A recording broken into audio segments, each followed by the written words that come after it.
Well, 2 weeks ago, I don't know whether you remember or not, sometimes people ask me on Tuesday, what did you preach Sunday?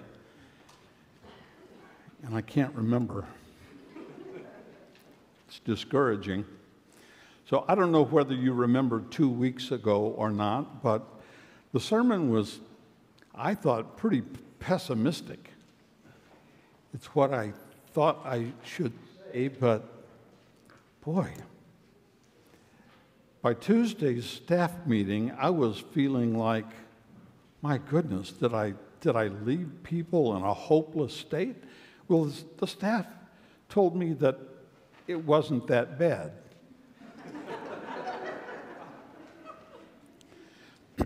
So I had some hope. But today I want to talk about hope. 2 weeks ago, I did not mention, and probably should have, that in the southern hemisphere, the church is experiencing unprecedented growth. In Europe and in North America, where Christianity has been the norm for a couple hundred years, at least in the case of North America, we are seeing the church influence wane. And we observed 2 weeks ago that some are leaving the faith altogether. On the political front, we observed that this is a time of confusion. Tuesday, we saw again that pundits who are so wise in their own opinions don't necessarily know what's going to happen from one election to another. And we would have to admit, I think all of us, regardless of our political preferences, we would have to admit that there are some things that depress us when we look around us. The date January 6th has assumed a notorious place in our history, like September 11 and December 7. They need no explanation beyond themselves, and the same is true of January 6th. Cultural upheavals threaten and moral certainties that we could count on in times past have seemingly disintegrated. And we find ourselves in a moral sense, at least for some of us, adrift in a sea of apathy, causing many of us to long for those good old days, those days gone by. Those days may not have been as good as we remember them, our selective memories being what they are, but at least we knew what to expect in those times. Even in biblical times, people longed for the predictability of days gone by. When things in the present tense got too tense and they didn't know what to expect, they cried out to the Lord. The ancient Israelites marched victoriously out of Egypt's slavery only to find the unpredictability of wilderness wandering even worse. They had the audacity to complain, "Were there no graves in Egypt where we could die and be buried? Did we have to come out here to die?" They preferred the stability of slavery to the fear of the unknown. But God knew what they did not. God knew that as uncomfortable as the wilderness wanderings and the uncertainties of their future might be, God knew that a promised land awaited them. And for them, though it lay in the distant future, for God it was already a certainty, for He had said it. And His word is trustworthy and true.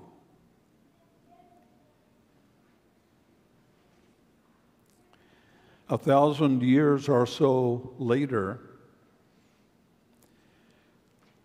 they had settled in the promised land, and their comfort was interrupted by the rise of Babylon, a global bully of their day.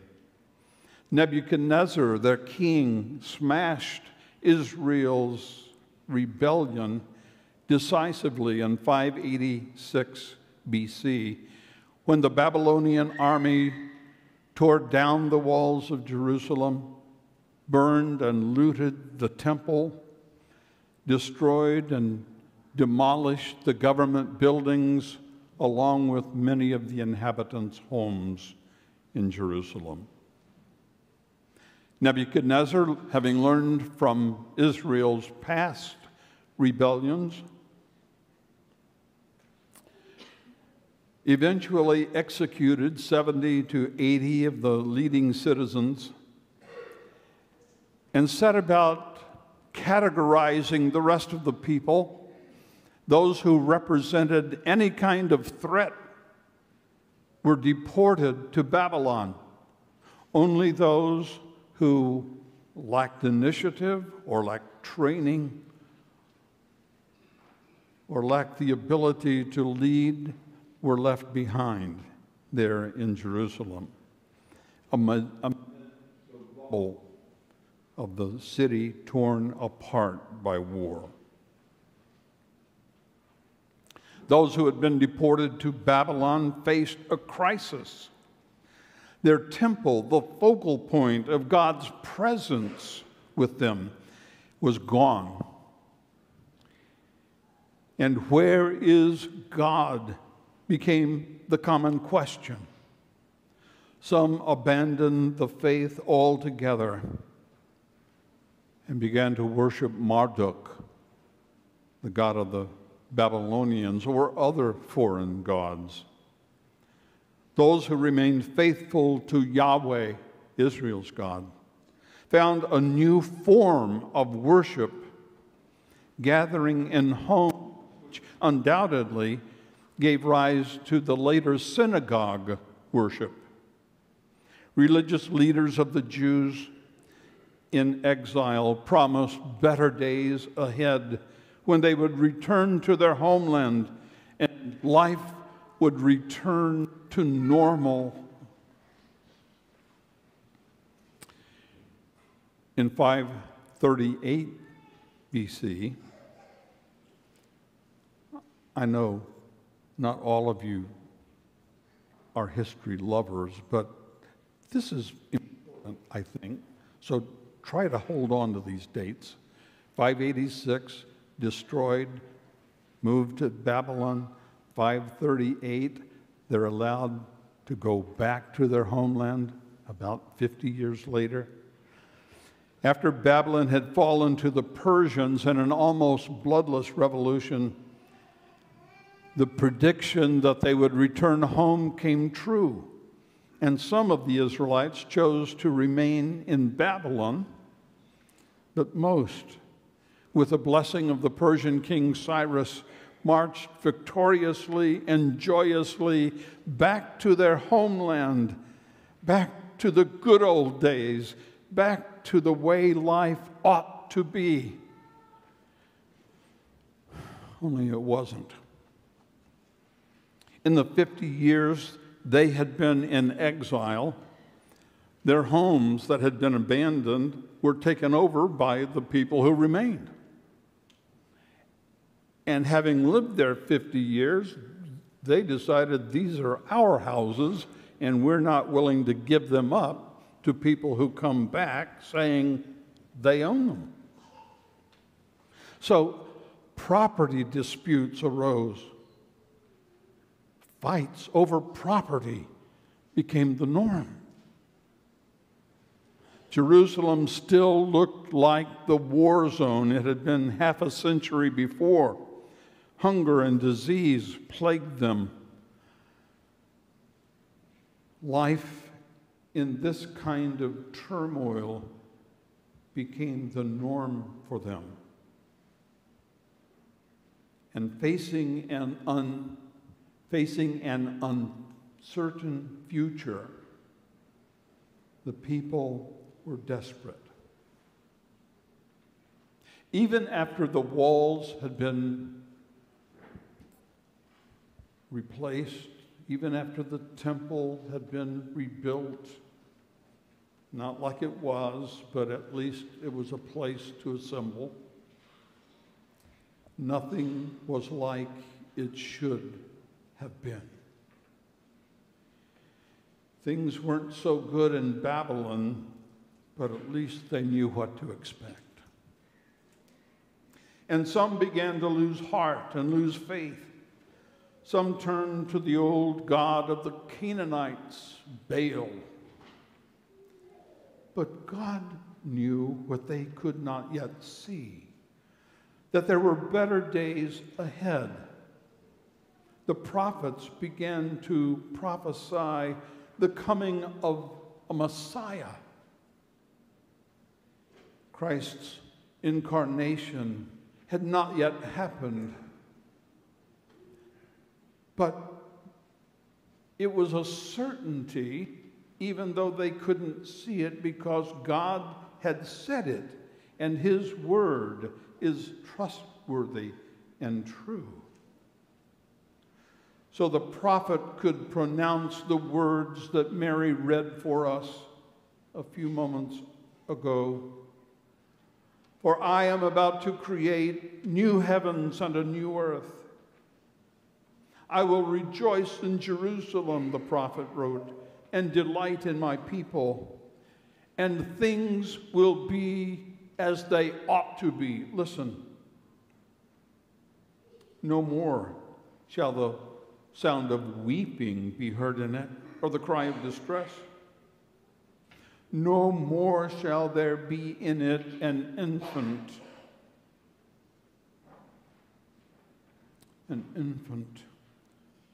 who lives but a few days. That shouldn't happen. Or an old person who does not live out a lifetime. That shouldn't happen. These things will be past, and only what should happen will happen, and what should not happen won't happen. Those are the days coming, the prophet says. With these prophetic words, God intended to restore hope to them. They promised, these words promised a time when what should happen does happen, what should not happen does not happen. And the ancient Israelites didn't understand it completely, this Messiah thing, nor were they totally accurate in their interpretation of it, but they did understand that God was going to send Messiah who would rule in the line of King David. They believed Messiah would restore Israel to its former glory, even though God had warned them not to remember the former things. To God's people of that age, the promise would be fulfilled someday, but to God it was already accomplished because he had spoken it, and his words are trustworthy and true.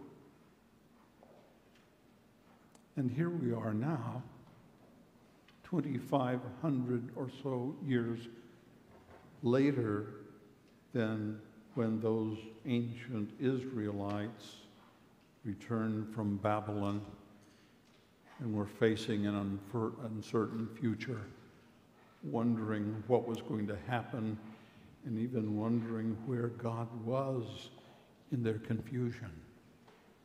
And here we are in our own confused time.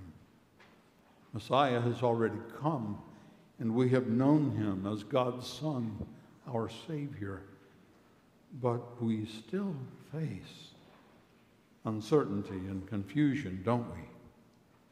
We live in a time when the brokenness of this world is demonstrated in each newscast. We hear about it in the cries of those mothers and fathers who sent their children to school and they never returned. What about those who have neither the influence nor resources enough to secure justice for themselves? These are not good times for them. And what about those who long for the good old days, which maybe weren't all that good for everybody, but at least we knew what to expect? When things are changing so fast socially that we can't seem to keep up, when we long for stability, even if it falls short of perfection, when things we could always rely on have disintegrated and been discarded. We can long for the good old days, or we can trust God, who says better days are coming. We've seen that in the ancient Israelites in their wilderness wanderings. God had a plan for their future. We see that in the ancient Israelites who returned from Babylon, and God had a future planned for them. And we see it even today as God promises a future for us.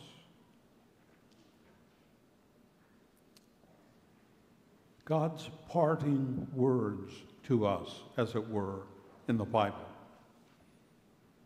Revelation has 22 chapters, the last one of which is closing out.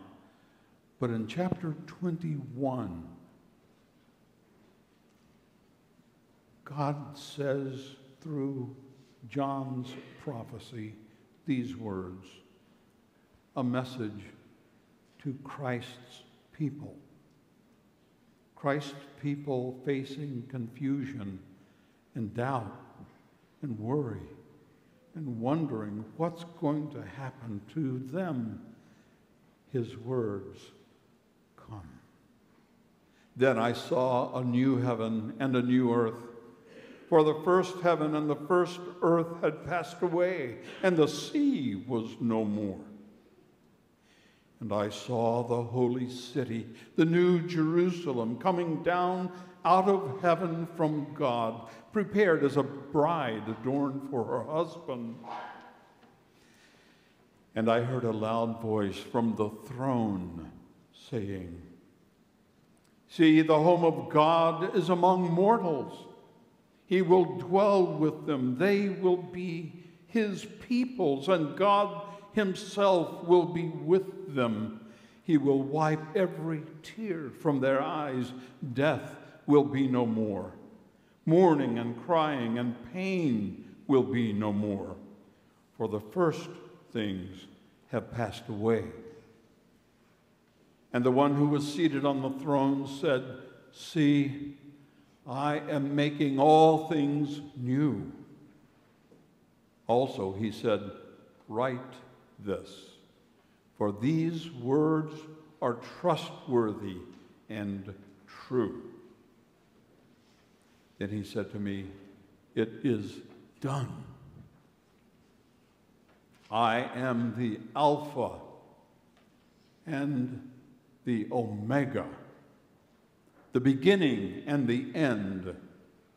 To the thirsty, I will give water as a gift from the spring of the water of life. those who conquer, those who are victorious, will inherit these things, and I will be their God, and they will be my children. Into our state of confusion, when the future seems so uncertain, God gives us his absolute assurance. He has already determined the outcome. And we win.